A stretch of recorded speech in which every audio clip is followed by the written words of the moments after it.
All right, welcome back, everybody, to the Eric and Tom show. Tom's on the recording, and we have our special guest, Ethan, back here.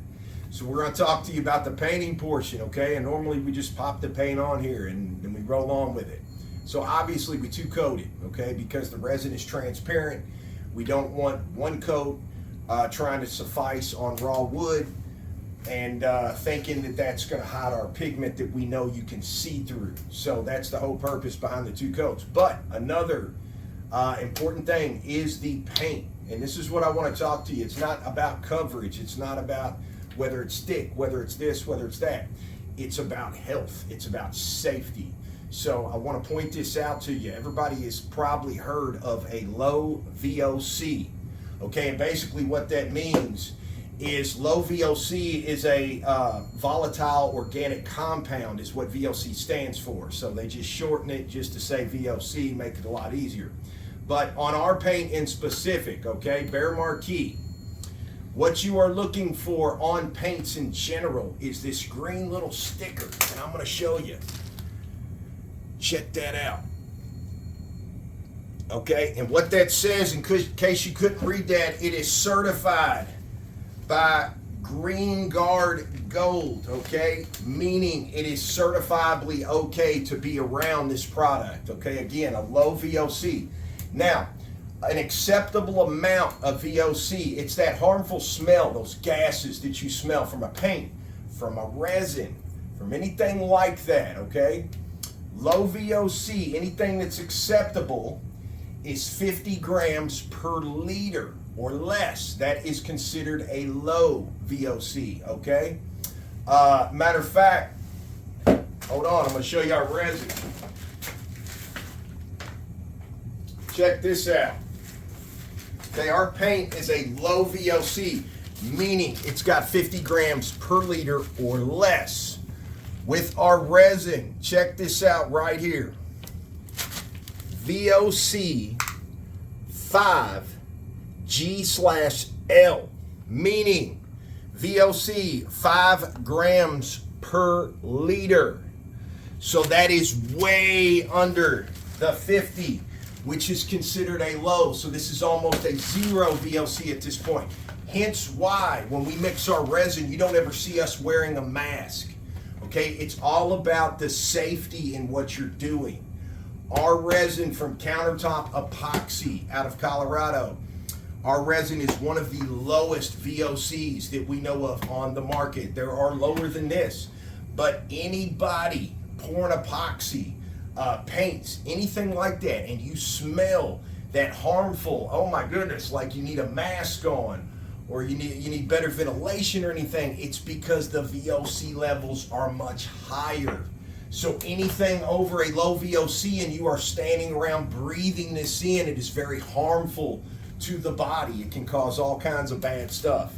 So in other words, if somebody comes in and they pour a countertop and they do this in your home, or you yourself try it, you got your kids around, anything like that, you really need to be cautious and learn exactly not just to do the project and have it successfully turn out right so that you can sell it or whatever you're doing. You need to understand scientifically what is going on. Because if there are people out here pouring countertops and pouring floors and it has an awful smell to it for a couple of days lingering around, and the family is living there and they're just staying out of that particular area, it is very, very harmful to the body, what you are breathing and sucking in.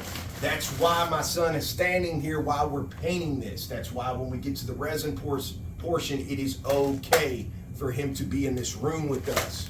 So I just wanted to cover that before we actually coated this again. Now, we've already coated it one time, that's why it's gleaming white. So, Ethan, we're going to get right into coating it one more time, okay? And again, the reason, in case you missed that, if we have any bald spots in the counter that our eyes don't catch, it's going to make sure to cover that with the second coat, okay? All right. Me and Uncle know one of these days you're going to take this over and we can't do this no more, so you need to know what's going on. Dad's going to teach you right and he's going to teach you young.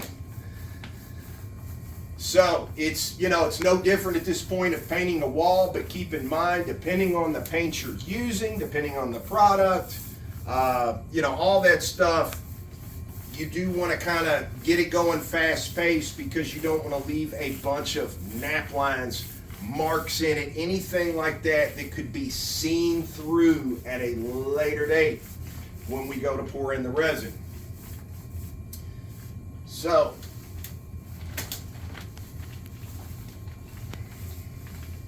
Ethan, what I'm doing here, I worked it in, okay? I worked it in that way, and I'm lightly going the opposite direction just to get those nap lines to go down. Okay, now that we barely have any paint left on our roller, now we're gonna hit this front edge. I tell y'all this all the time, don't plop that in paint and then immediately hit your edge with it. You're gonna have too much and you're not gonna be able to get it off in enough time. Okay, so once you stand right there for me, buddy, there you go.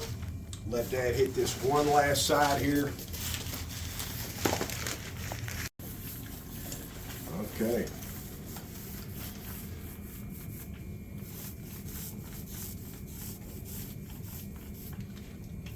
We're gonna get this good and covered. So this is coat number 2. We just wanted to show you applying it. It's no different really than painting a wall. You just want to make sure that all those lines, see, I'm lightly, look at that. I don't want it to fall, but that's basically how lightly I'm going over that at a fast pace, just to get any of those nap lines and stuff to disappear. And then what's left, we're going to simply coat this edge. Okay, so what do you think, buddy? Tell us. Oh, that's perfect. I really like that. Hey, thanks everybody for tuning in. We'll be back tomorrow with the cool epoxy part. Later.